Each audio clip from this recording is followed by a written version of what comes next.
Alors pour capter notre attention davantage, les services marketing de certaines grandes marques utilisent un autre outil, ça s'appelle l'eye tracking ou l'oculométrie. Alors c'est pas un gros mot, mais une technologie qui permet entre autres de savoir où votre regard se pose quand vous regardez une publicité, un site internet ou encore quand vous déambulez dans les rayons d'un magasin. Objectif, récupérer auprès d'un panel de consommateurs des données afin de savoir comment capter davantage notre attention afin de nous pousser à l'achat. Ça c'est pour l'aspect commercial. Mais cette technologie peut aussi permettre de dresser des bilans attentionnels sur des sujets à risque, parmi lesquels, je pense, André Manoukian, dont le temps de concentration sur un plateau télé est inférieur à celui d'un enfant de 6 ans. Alors, pourquoi André est si distrait? Notre journaliste Sarah Cadour lui a pris rendez-vous dans un centre de neurosciences où le psychologue Nicolas Bassan l'a soumis à une expérience stressante durant laquelle il devait tuer de son regard revolver les étoiles de toute une galaxie. Et vous allez voir que les résultats sont surprenants. Regardez. André, comment vous vous sentez avant l'expérience? Je suis curieux, je vais peut-être faire une super rencontre. Je vais peut-être rencontrer, je sais pas, une elfe ou enfin un personnage du quatrième monde. Alors rien de tout ça. André va être plongé dans un univers galactique stressant. Il est donc temps de l'équiper de capteurs et ça y est, on allume le casque de réalité virtuelle. J'ai l'impression, tu sais comment ça s'appelle Oh, c'est joli, je suis où là? Putain. Oh, la montagne. Là, je vous mets les écouteurs et je vous dis... Allez, c'est parti. Bon voyage. Salut. On voit ses yeux bouger en temps réel. Donc c'est à l'intérieur du casque de réalité virtuelle et donc on suit exactement le trajet du regard, on voit quand il cligne des yeux. André en fait contrôle le petit curseur avec ses yeux.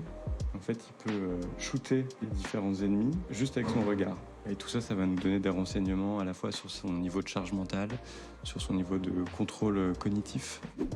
Qu'est-ce que ça donne au niveau de son attention suite à cette expérience? Okay, donc là ce qu'on observe c'est son niveau d'éveil physiologique, on peut parler de stress, on voit qu'il était plutôt calme dans la première phase et plutôt stressé dans la seconde phase, qui était plus difficile. Et que malgré un niveau de stress élevé, il a réussi à être très attentif dans la seconde vague. Le manque d'attention d'André pourrait éventuellement être dû à des environnements qui ne sont pas assez stressants, pas assez stimulants. Mais par contre, on voit que c'est qu'il est très attentif dans des environnements très stimulants, très stressants. Donc j'ai le sentiment que ça veut dire tout simplement que j'ai besoin d'être stimulé. Ouais, voilà. Bon, on ne changera pas. On va préciser quand même qu'il n'a pas pu être avec nous ce matin sur le plateau parce qu'il est en concert. On l'embrasse, notre Dédé, qui ne change pas au fil des émissions. On l'a vu, Sylvie, c'est quand il est stressé qu'André est au maximum de sa concentration.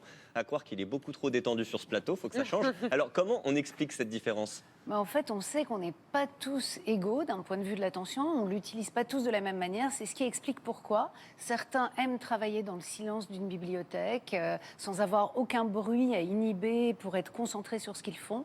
Et à l'inverse, il y a des gens qui adorent travailler avec de la musique, au café, etc. Parce que plus ils vont avoir de stimuli à inhiber, plus il y a de la gêne, et ils doivent inhiber cette gêne, plus ils vont pouvoir se concentrer sur ce qu'ils font. Et c'est exactement, a priori, ce qui arrive avec André, c'est que plus on augmente le niveau de difficulté, plus on lui permet de recruter son attention. Et si c'est trop simple, finalement, son attention, elle va un petit peu flotter partout. Jean-Philippe? Ouais, moi j'adore le regard comme point d'entrée sur l'attention. Parce que le regard, la plupart du temps, on ne contrôle pas son regard, en fait, on le laisse libre. Et il est attiré par ce qui attire notre attention spontanément. Mais si on veut, on peut décider de le contrôler. On peut dire, je vais regarder là, je vais regarder là. Donc en fait, on est à l'interface entre du lâcher-prise, on le laisse évoluer au gré du vent. Et puis, c'est vraiment, quand on s'intéresse à son regard, on s'intéresse à ce qui attire spontanément notre attention. Vous baladez dans la rue et juste observez ce que fait votre regard ou ce qu'il a tendance à faire, vous allez voir ce qui attire votre attention naturellement. Vous allez prendre conscience des forces là-dessus, c'est vraiment génial. Ça coûte pas cher. Merci à André de s'être prêté au jeu.